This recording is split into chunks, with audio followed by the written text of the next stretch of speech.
आसनसोल पवन सिंह।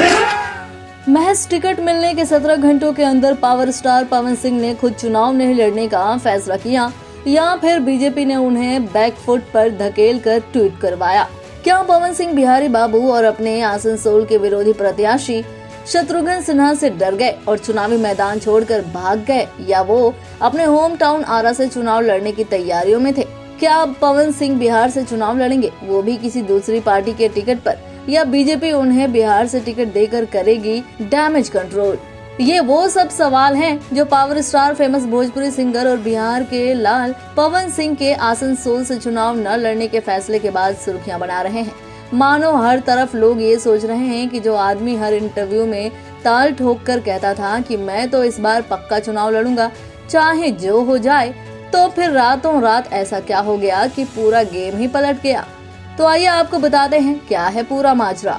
दरअसल जब पवन सिंह को बीजेपी ने उनकी जन्मभूमि पश्चिम बंगाल की आसनसोल सीट से लोकसभा का टिकट दिया, तब वो मीडिया के सामने काफी खुश नजर आ रहे थे। लेकिन उन्हें ये अच्छी तरह से पता था कि आसनसोल जीतना उनके लिए आसान नहीं होने वाला, क्योंकि उनके सामने उनके ही राज्य के दिग्गज टीएमसी नेता और बॉलीवुड एक्टर रहे शत्रुघ्न सिन्हा चुनावी मैदान में उतरेंगे, जो टीएमसी, कांग्रेस और वाम दल के गठबंधन उम्मीदवार होंगे, जो बेशक पवन सिंह के लिए एक टफ कंटेंडर होते और इसी कारण पवन सिंह चुनाव हार भी सकते थे। लेकिन फिर भी उन्होंने अपनी पसंदीदा पार्टी बीजेपी के फैसले का वेलकम किया। लेकिन मामला तब बिगड़ा जब टीएमसी ने पवन सिंह पर स्टैंड लेना शुरू कर दिया, क्योंकि टीएमसी को भी पता था कि पवन सिंह कोई कमजोर उम्मीदवार नहीं है। अगर कुछ ऊंच नीच हुई तो ये भी चुनाव जीतने का दमखम रखते हैं, क्योंकि आसनसोल में भोजपुरिया समाज के लोगों की तादाद भी काफी अच्छी है। तो फिर टीएमसी ने बिना टाइम वेस्ट किए पवन सिंह के उनके पहले के कुछ भोजपुरी अश्लील गानों को बंगाल की महिलाओं की अस्मिता से जोड़कर सोशल मीडिया पर बड़ा मुद्दा बना दिया, जो आग की तरह चौतरफा फैल गया, जिसने आग में घी डालने का काम किया। जहां बीजेपी के विरोधी दल कहने लगे कि बीजेपी एक तरफ तो संदेश खाली में महिलाओं के इंसाफ और हक की बात करती है, तो दूसरी तरफ ऐसे आदमी को बंगाल में टिकट देती है जो बंगाल की महिलाओं पर अश्लील गाने बनाता है और गाता है।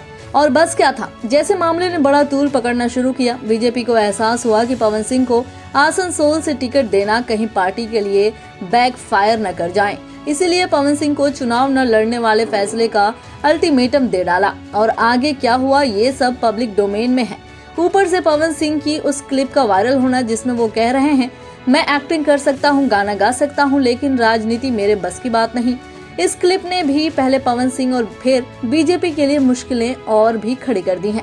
खैर, बातें तो ये भी मीडिया में चल रही है कि पवन सिंह जैसा चाहते थे कि उन्हें लोकसभा चुनाव में आरा या बिहार से कहीं भी टिकट मिले, तो हो सकता है बीजेपी इस पर विचार विमर्श करके उन्हें टिकट भी दे दे। लेकिन अगर ऐसा संभव नहीं होता तो उस स्थिति में अगर पवन सिंह को कोई दूसरी पार्टी ऐसा ऑफर दे तो पवन सिंह एक बार तो जरूर सोचेंगे, क्योंकि उन्होंने सिर्फ आसनसोल से चुनाव लड़ने से इनकार किया है। वैसे भी वो बिहार से कहीं से भी चुनाव लड़ने के मूड में शुरू से हैं, जिसका कारण बिहार में उनकी अपार पॉपुलैरिटी है, जो उनके चुनाव जीतने की बड़ी वजह है।